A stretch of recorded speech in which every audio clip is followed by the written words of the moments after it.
Yo, what's the deal, man? Another day, another way. Ooh, I done cut the hair a little bit. Just a nice little lineup, trim the beard down, you know what I'm saying? Hey, I'm feeling good, man. Just got to work, blasted my gospel. I'm in a great mood. So I just want to remind y'all that you are the head and not the tail. In Deuteronomy chapter 28, verse 13, it says, I am the head and not the tail. I am above only and not beneath. I'm above only and not beneath.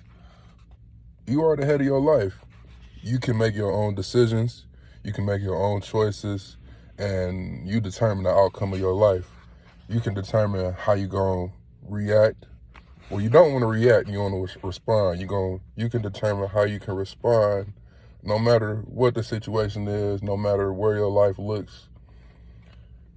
You can respond in a good way, and God will always put you in position. You are powerful, and you've been given dominion over your life, and you got the choice to choose how you see your life. So being the head and not the tail means casting down negative thoughts, or basically not holding on to negative thoughts, breaking them down when they come across your mind, and not letting people project on you, not letting people put limits on you, basically, not letting them tell you can't do this, you can't do that, because somebody always going to have something to say, but somebody ain't you. So believe in yourself, no matter how low it looks, no matter how far away it looks, you can do that.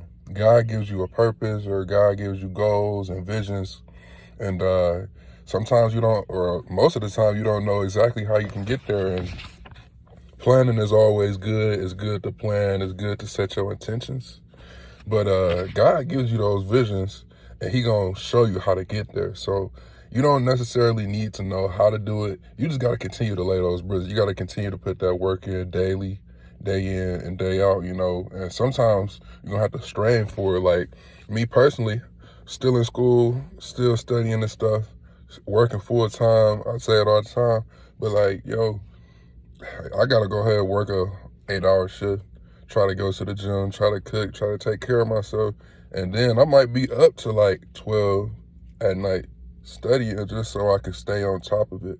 But, faith without works is dead, man.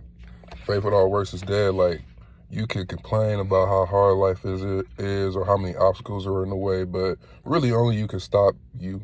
And sometimes you might have to sit a season out just so that you could take care of your priorities, or maybe a few seasons. So being in a position of headship is about taking charge of your thoughts, your emotions, your choices, and your responses on a daily basis. We're born natural leaders. If you are the head and not the tail, you're a natural leader because, one, you lead yourself. And by making good choices and decisions, you can model and show people how to move in life. You know what I'm saying? You definitely have to read the word and be in relationship with God to be making those good moves and good choices. But, we're natural born leaders, children of God. We're natural born leaders. So, everybody isn't a leader. Many are called, but few are chosen, and everybody can't lead. But yeah.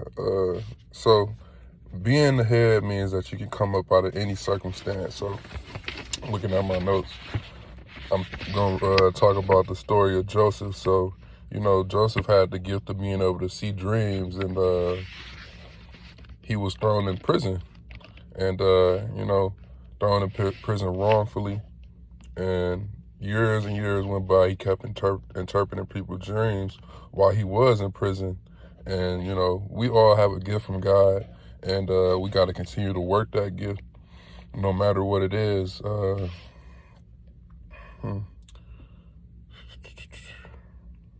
Yeah, so continue to work your gift.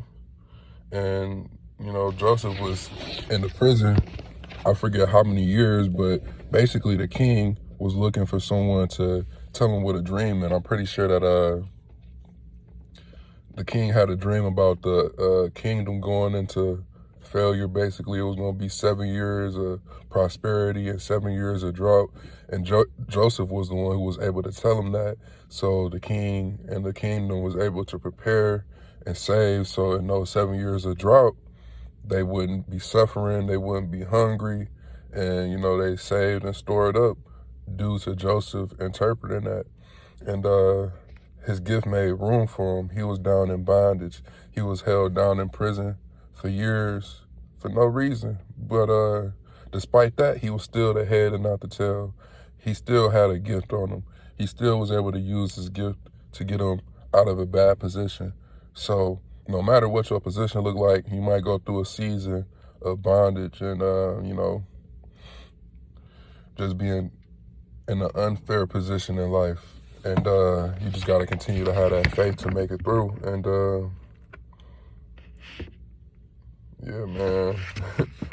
I want to read this scripture from Genesis. I'll go ahead and do it. Genesis chapter 41 and 44. So this was when the king handed the keys over to Joseph. It says, "I am the king, and no one in all Egypt shall so much as lift a hand or a foot without your permission." Joseph became that strong in the kingdom. He became that powerful, and that shows you he was the head and not the tail. And I basically paraphrased the whole chapter, but he went from being in jail to being second in position to the king, all because he kept faith, all because he believed he was the head and not the tail, all because he kept working his gift, all because he kept continuing to have faith and believing in himself and believing in God. So it's just a reminder that no matter what obstacles you face, just remember that you are the head and not the tail, and let the story of Joseph be a reminder that you are the head and not the tail, no matter what situation you in, man. One love, man. God bless y'all. Have a good one.